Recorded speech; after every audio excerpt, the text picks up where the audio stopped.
gozaimasu. O genki desu ka? Mata nihongo o benkyou shimashou. Kyou wa dai 42 ka o benkyou shimashou. Di bab 42 ini kita akan mempelajari pola kalimat yang menunjukkan tujuan atau hal yang ingin dicapai, lalu arti untuk yang menunjukkan fungsi atau kegunaan, lalu menyebutkan jumlah minimum dan maksimum pada suatu bilangan. Kita mulai saja di pola kalimat atau bunpo yang pertama. Di sini ada tameni. Tameni ini artinya untuk yang menunjukkan tujuan yang diletakkan di awal kalimat. Jadi tameni ini tujuannya ada di awal ya. Rumusnya adalah kata kerja bentuk kamus ditambah tameni atau kata benda ditambah no tambah tameni. Jadi kalau kata kerja hanya bisa digunakan menggunakan bentuk kamus atau jisokei, dan kalau kata benda harus menggunakan partikel no ya. Contoh yang nomor 1, kazoku no tame ni nihon de hatarakimasu. Artinya bekerja di Jepang demi keluarga atau untuk keluarga. Contoh yang kedua, mirai no tame ni majime ni benkyou shiteimasu. Yang artinya belajar sungguh-sungguh demi masa depan atau untuk masa depan. Jadi yang belakangnya itu usaha yang sekarang sedang dilakuin atau yang akan dilakuin ya, demi tujuan yang udah direncanakan di depan. Lalu contoh yang ketiga, saikin coronavirus ga takusan arimasu kara karada ni kiotsuke nakereba narimasen. Akhir-akhir ini banyak virus corona ya.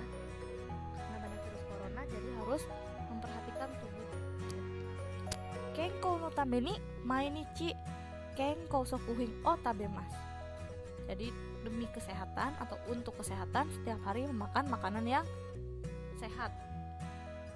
Kenkou sokuhin itu makanan yang sehat ya. Jadi usaha kita supaya badan kita tetap sehat itu ya dengan cara makan makanan sehat. Contoh yang keempat, shiken ni gokaku suru tame ni isshokenmei benkyou shiteimasu. Untuk lulus ujian, saya belajar dengan sungguh-sungguh. Usahanya dia supaya lulus itu belajar dengan sungguh-sungguh ya.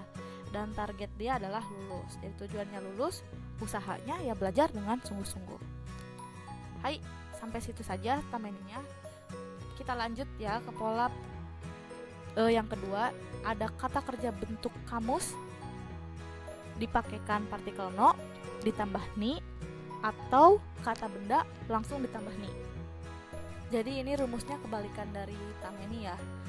Kalau tameni yang ditempelkan partikel no itu yang kata bendanya. Kalau di pola kalimat yang kedua atau yang di ni ini yang ditempelkan partikel no adalah kata kerja. Masih ingat kan di 2 bab yang lalu kata kerja yang dirubah ke frase kata benda itu kan harus dirubah ke bentuk futsuke dulu baru ditambah partikel no ya. Nah ini pun sama fungsinya. Kenapa ditambah partikel no? Untuk merubahnya dari kata kerja ke frase kata benda. Oke, menasang lanjut kita lihat ini nih di sini itu artinya untuk juga, dan ini menunjukkan kegunaan atau fungsi. Tameni artinya untuk juga tapi menunjukkan tujuan. Nani-nani ni artinya untuk juga tapi menunjukkan fungsi ya atau kegunaan.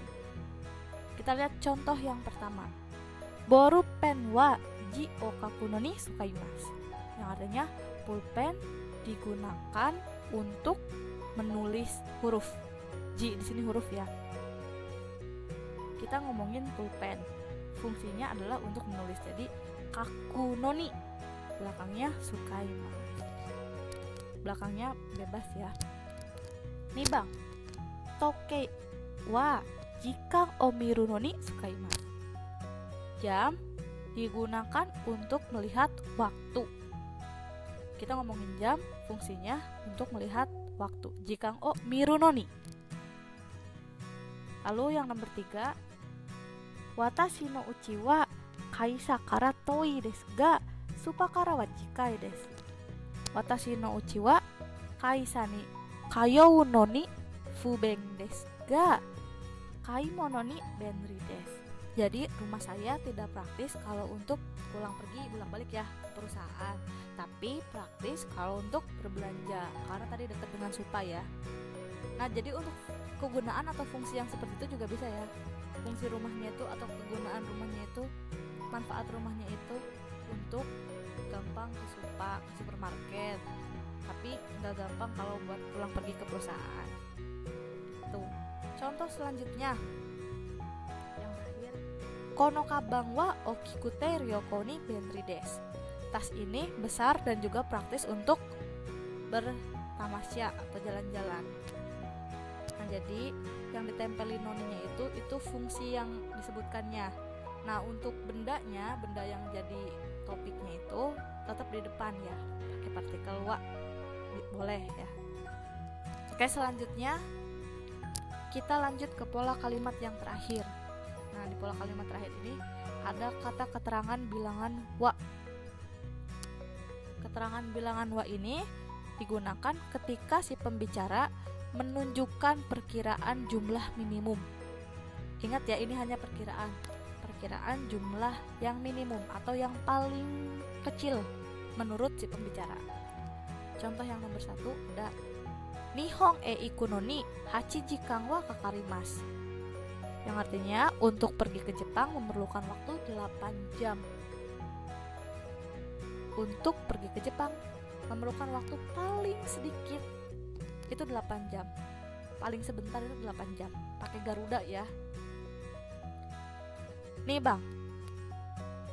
Nihong e ikuno ni jumang eng wa kakarimasu. Untuk pergi ke Jepang memerlukan setidaknya 100.000 yen ya. 100.000 yen itu berarti sama dengan 10 juta ya menasang ya. Sekitar segituan lah. Nah, tapi 10 juta itu sudah menunjukkan jumlah yang paling kecil, yang paling murah menurut si pembicara ya. Karena memang sih kalau 10 juta mah ke Jepang mah murah banget. Enggak banget juga sih, murah gitu ya.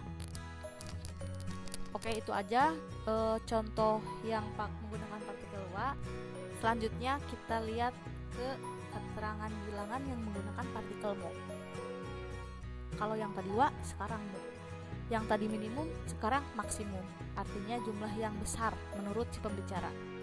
Jadi ketika si pembicara menunjukkan perasaan bahwa jumlahnya itu banyak atau besar, dia bukan menggunakan partikel wa, tapi menggunakan partikel mo. Contoh nomor 1. Nihong e ikuno ni jusang jikan mo kakarimasu. Untuk pergi ke Jepang memerlukan waktu 13 jam. Kalau tadi 8 jam.